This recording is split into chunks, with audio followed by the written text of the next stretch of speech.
네, 안녕하세요. 6월 10일 화요일입니다. 어제 멤버십 수익률 보시면요. 템퍼스 AI 그리고 TSLZ 테슬라 숏이죠. 여기서 이제 단타 수익이 나서 6.35%가 추가가 됐습니다. 오늘은 이제 추천주 리뷰 시간 볼 텐데요.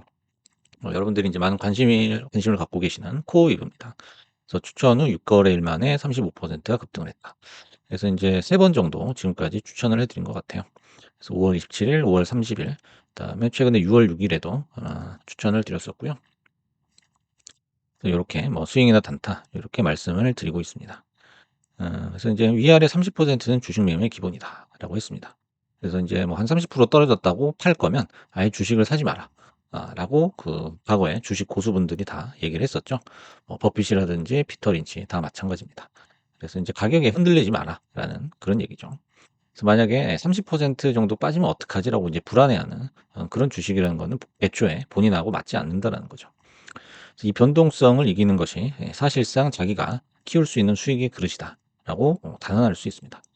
그래서 이제 3% 정도 빠져서 마음이 흔들린다면은 3% 수익을 내는 과정까지도 끊임없는 의심으로 점철될 것이다. 이렇게 생각을 합니다. 그래서 특히 이제 급등주의 경우에는 그 손실을 각오하고 진입을 해야죠. 그래서 오히려 아무 가드 없이 이제 들어갔다가 하락하게 되면은 멘탈이 깨지게 됩니다. 그래서 이거는 내동매매로 연결될 우려가 있죠. 사실 이제 주식 매매에서 가장 최악의 상황이 내동매매다라고 볼 수 있습니다. 그래서 이제 급등주에서는 M7급의 어떤 안정감, 그다음에 보장된 수익 이런 거를 바라서는 안 되겠죠. 그래서 이런 급등주에서 어떤 안정감을 원한다면은 모순이죠. 모순이자 큰 욕심이다. 라고 볼 수 있겠고 늘 하이 리스크 하이 리턴이다라는 거죠. 그래서 단기간에 큰 수익을 주지만 단기간에 큰 손실로도 연결이 될 수 있다라는 겁니다. 그래서 이제 표 차트를 보시면요. 이제 처음에 장대 양봉에서 한번 추천을 드렸고요. 또 눌림목에서 또 한번 추천을 드렸어요. 그다음에 또 세 번째도 눌림목에서 추천을 드렸고요. 그래서 5일선을 따라서 이렇게 상승을 하고 있기 때문에 오늘 보시면은 이제 뭐 음봉을 나타내고는 있지만 5일선 기준으로 아마 컨센서스가 형성이 되지 않을까 하는 생각입니다. 그래서 이제 뭐 하늘 높은 줄 모르고 가고는 있지만은 언젠가는 이제 한계에 부딪혀서 다시 떨어지게 될 것이다라는 거죠. 그래서 이제 추천 포인트 보시면요. 뭐 양봉이든 음봉이든 뭐 상승이든 하락이든 뭐 눌림목이든 돌파든 이런 게 뭐 상관이 없죠. 어떤 게 중요하냐? 결국에는 상승 추세라는 거죠. 네, 상승 추세예요. 상승 추세에서는 이렇게 지엽적으로 캔들의 모양이라든지 어떤 음봉, 양봉 이런 게 사실 중요하진 않습니다. 이 추세만 받쳐준다면 사실 눈 감고도 먹을 수 있는 것이 이 상승 추세다라는 거죠. 반대로 이제 추세가 깨졌거나 하방이라면 아무리 연구를 하고 공부를 하고 노력을 하고 물을 타도 소용이 없죠. 물을 타면 평단가는 낮아지겠지만 수익에서는 점점 멀어져요. 그렇죠? 수익에서는 점점 멀어집니다. 내가 물을 타서 낮추는 평단가의 속도보다 이 주가 캔들이 내려오는 속도가 훨씬 빨라요. 그럼 그 갭에 의해서 결국엔 손실이 가중된다는 거거든요. 그래서 추세를 확신하고 얼마나 길게 가져갈 수 있느냐, 그게 관건이에요. 그래서 여러 가지 생각할 필요가 없고 내가 매매 계획을 세웠다면 그 기간까지는 한번 믿어보고 끝까지 완주를 해보는 예, 그런 어떤 트레이닝이 반드시 필요하다라는 거죠. 그래서 인제 사자마자 수익이 나는 확률은 얼마나 될까라는 거죠. 요 표를 보시면 아시겠지만은 1 시간 내 그리고 하루 내에 수익이 날 확률은 굉장히 낮다라는 거예요. 하지만 인제 시간이 늘어나면서 승률이나 수익률은 점차적으로 커진다라는 거를 알 수가 있습니다. 그래서 너무나 인제 허황된 목표를 가지고 단숨에 수익을 내 가지고 내가 뭐 '인생 역전을 하자.' 이런 발상이 가장 위험하다라고 볼 수가 있어요. 그래서 여러분이 보시기에 이 수익률이 별로 커 보이진 않겠지만은 이게 정확하고 안정적인 방법으로 지속적인 수익이 난다면 결국에는 복리의 마법이죠. 그걸 인제 몸소 스스로 증명하신 분이 바로 이분이 되겠습니다. 그래서 여러분들이 이제 도박과 주식이 어떻게 다른지를 정확하게 설명할 수 있어야 됩니다. 그래서 어떻게 보면 도박이 주식 같고요. 주식도 도박 같고 비슷한 면도 많아요. 일단은 이제 둘 다 참여자가 지기 쉽게 설계되어 있다라는 거죠. 이게 인제 공통점입니다. 그래서 감정이 동요하게 되면은 반드시 다음 행동은 돈을 지르게 만드는 구조다라는 거예요. 그래서 뭔가 좀 복수를 하고 다시 역전을 하고 해 가지고 손실을 만회하고자 하는 그 본능을 굉장히 강하게 자극을 합니다. 그래서 만약에 인제 손실이 났을 경우 도박에서는 잃었을 경우 화가 나게 되는데요. 화가 나게 되면은 바로 도파민 결핍 증상이 나타나게 된다는 거죠. 그래서 인제 도박에서 이길 때 또는 주식에서 돈을 딸 때 항상 뇌는 도파민이 분비가 되죠. 네, 엄청나게 분비가 됩니다. 근데 그게 인제 끊길 때가 있어요. 예, 질 때죠. 수익이 안 나고 손실이 날 때. 그때는 인제 또 뇌가 도파민을 찾게 돼 있죠. 그러면은 인제 돌발적인 이상 행동을 하게끔 만든다라는 거죠. 그래서 상식을 벗어난 어떤 뇌동 매매를 하게 만든다라는 겁니다. 그다음에 두 번째 인제 공통점은 어 둘 다 이길 수 있다고 착각하도록 유인을 한다는 거죠. 도박에서 인제 주변에서 잭팟이 났다든지 아니면 인제 주식에서는 이제 포모라고 하죠. 예. 남들이 인제 벌고 나는 못 벌고 할 때. 예. 그러면은 '나도 똑같은 투자자인데 저 사람들만 벌고 나만 손실 날 이유는 없다.' 예. 고렇게 인제 착각을 하도록 유인을 한다라는 거예요. 하지만 이제 남들이 돈을 벌었다고 해서 나도 부자가 될 이유는 전혀 없죠. 그래서 남과 나는 연관성이 제로입니다. 예. 그래서 상대방의 조건과 내 조건, 그리고 상대방의 생각과 내 생각이 같다라는 증거는 어디서도 찾을 수가 없어요. 그래서 투자자라고 다 같은 투자자일 수 없다라는 거죠. 그래서 인제 남들이 벌었다고 해서 '내가 벌어야 된다.' 이런 착각에서 반드시 벗어나야 된다는 겁니다. 그렇다면 인제 서로 뭐가 다르냐는 거죠. 도박과 주식을 가르는 유일한 개념은 바로 시간이다라는 거예요. 그래서 시행과 결과를 확인하는 그 과정이에요. 그건 도박과 주식이 같죠. 뭔가 베팅을 하고 그 베팅 결과에 대해서 우리가 패를 까 보는 거죠. 그래서 인제 도박 같은 경우에는 즉각적이에요.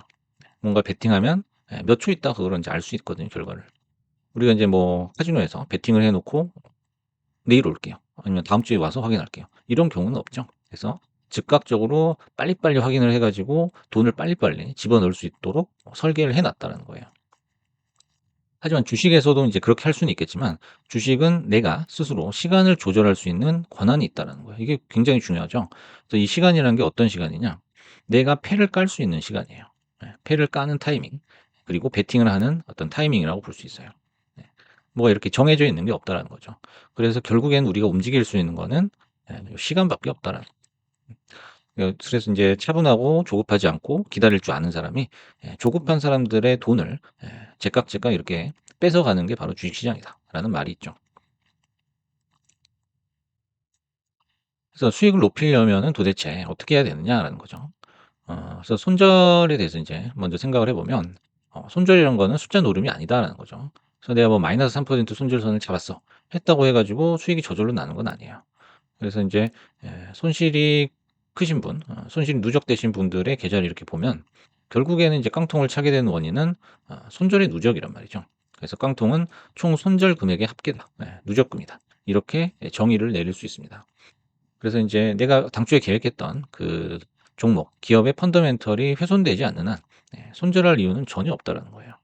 그래서 손절을 할 거면 애초에 사지 말라라고 얘기를 하거든요. 그래서 인제 주식 매매 단계 이렇게 5 단계로 정해 봤는데 주식 매매 단계별로 서로 모순이 생기면 상호 모순이 생기면은 곤란하다라는 거예요. 역순으로 생각해도 마찬가지다라는 거죠. 그래서 처음에 인제 종목 선택을 하고 그다음에 매매 계획을 우리가 세웁니다. 이 정석을 제가 써 놓은 거예요. 그다음에 인제 매수를 실행하게 되고 여러 가지 이제 돌발 상황에 대응을 하게 됩니다. 이것도 마찬가지로 인제 매매 계획을 보고서 대응을 하는 거죠.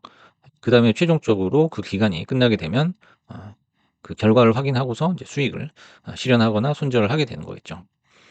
근데 인제 대부분 종목을 선택하고 매매 계획을 세우고 요런 과정 속에서 서로 모순이 생긴다는 거예요. 그래서 인제 종목을 선택했는데 매매 계획을 세우면서 자꾸 딴 종목이 눈에 들어온다든지 하나만 매매하기로 정했는데 뭐 여러 가지를 또 포트에 넣는다든지 하면 여기서 1 번, 2 번이 무순이 되게 되겠죠. 그래서 고렇게 하면 안 되고요. 그다음에 인제 매매 계획을 세워서 매수에 돌입을 했어요. 근데 매수 버튼을 누르려고 하니까 또 다른 종목이 좋아 보여요. 그래서 또 매매 계획을 수정한다든가 하면은 애초에 2 번을 2번 과정을 밟을 이유가 없겠죠. 매수를 했어요. 매수를 하고서 인제 돌발 상황이 생겼어요. 예를 들어서 뭐 10% 20% 빠졌단 말이에요. 그러면은 또 인제 손절을 한다는 거는 내가 계획했던 1 번, 2 번, 3 번을 다 부정하는 거예요. 스스로 부정하는 거거든요. 이게 주식에서는 가장 큰 잘못된 행동이란 말이죠. 그래서 내가 하기로 마음먹었으면 그 시나리오대로 진행을 해야 된다는 거죠.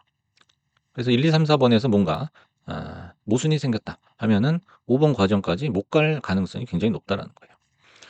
그래서 매매 계획 우리가 인제 쓸 때 빠뜨리지 말아야 되는 거는 바로 이거죠. 마이너스 30% 정도 빠졌을 때 내가 어떤 대응을 할 것인가.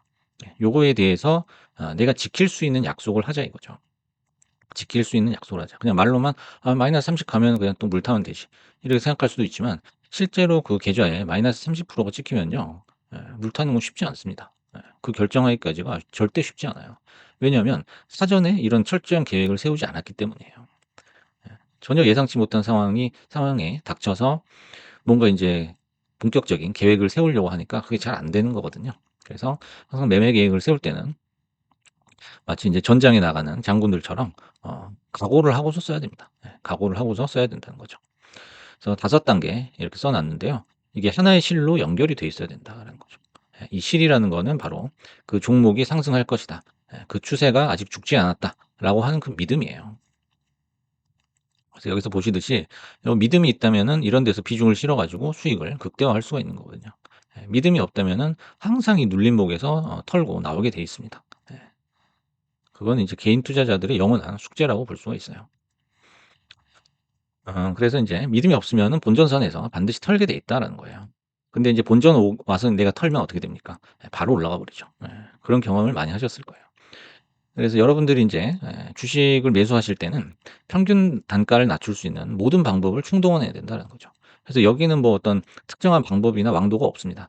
내가 생각했을 때 '아 이렇게 하면 평당이 낮아지겠구나.' 할 수 있는 방법을 충동원해야 된다는 겁니다. 왜냐면 이제 1, 2, 3번 1 번, 2 번이 이제 정해져 있기 때문에 요걸 바꾸려고 해서는 안 된다라는 거예요.